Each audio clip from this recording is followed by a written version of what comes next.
जय माता दी।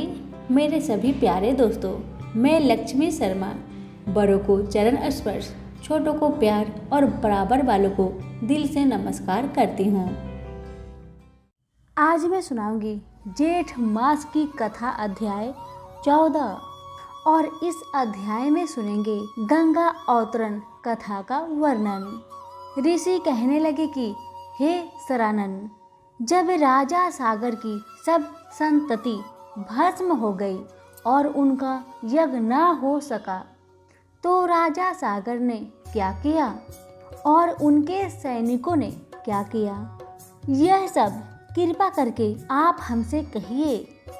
स्कंद जी कहने लगे कि हे सौनक ऋषियों, बील के द्वार पर स्थित सैनिक लोग विहल होकर और बील के उस अग्नि ज्वाला से संतप्त होकर राजा सागर को सब समाचार सुनाने के लिए गए और कहा कि आपके पुत्र ने जब यज्ञ के घोड़े को कहीं नहीं देखा तो अपने हाथों से पृथ्वी तल को खोद डाला।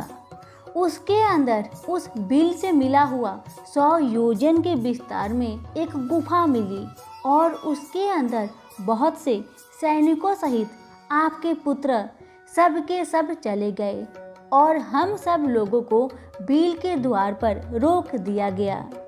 कितने ही दिनों तक जब वह बाहर नहीं आए और हमको बील के द्वार पर खड़े रहने के कारण कुछ पता नहीं लगा तो इतने में ही पाताल के समान वह बील अग्नि से पूर्ण हो गया और हम लोग अग्नि ज्वाला में व्याप्त हो गए। फिर हम लोग वापस आकर समाचार आपसे निवेदन किया। हे राजन, उनकी क्या गति हुई होगी, मुग्ध हो जाने के कारण हम कुछ नहीं जान सके। उन सैनिकों के ऐसी वचन सुनकर पर्वत पर वज्र प्रहार के समान राजा सागर पृथ्वी पर गिर गए और मूर्छा खाकर मृतवत से लगने लगे। यह देखकर उनके आत्मज और सभी ऋतुवज लोग हाहाकार करने लगे। इसके पश्चात राजा सागर को उठाकर उनके मुख कमल पर जल सिंचन करने लगे। राजा को मूर्छा से जागृत देखकर ऋतुवज लोग कहने लगे कि हे नृप शार्दूल, हे समस्त प्राणियों के रक्षक, शोक मत करो, क्योंकि पुरुष वीर्यशाली होते हैं। आप और हम सब उस बील के द्वार पर चलेंगे और वे सब उस बील के अंदर वाले जीव का बल और पराक्रम देखने के लिए यज्ञ के कार्य को समाप्त करके चल पड़े।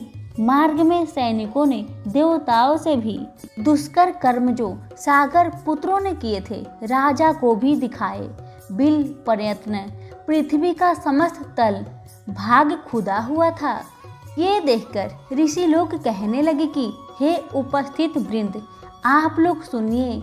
हम सब राजा सागर के भाव को समझकर कहते हैं कि यहाँ बड़ा भारी जो गड्ढा नजर आ रहा है वह समुद्र हो जाएगा। इस प्रकार विवाद करते हुए वह सब बीबर के समीप चले गए और उसके समीप सब सेना को खड़ी करके धर्म आत्मा राजा सागर ऋषियों के साथ संयत होकर परम अद्भुत भृगु के अंदर गए। वह भृगु इंद्रलोक के समान रत्नों से प्रदित प्राणियों के संचार से रहित और सुंदर था, परंतु भस्म से पूर्ण था। राजा व ऋषि लोग देखकर क्रम से उस तेज पुष्प के पास गए। जलती हुई अग्नि के समान तेज व्याप्त उनको देखकर, जो कि परवल माना परमात्मा ध्यान मग्न और योग गम्य है, सब ऋषि आदियों ने कुछ देर बाद उनको कपिल मुनि जानकर नमस्कार किया, उनकी स्तुति करने लगे।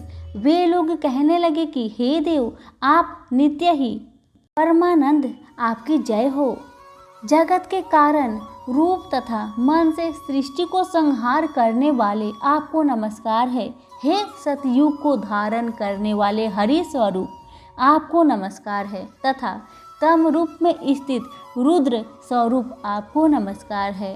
हे अखिल लोक वंदना के योग, हे सुरासुर से पूजित चरण कमलों वाले, आपको नमस्कार है।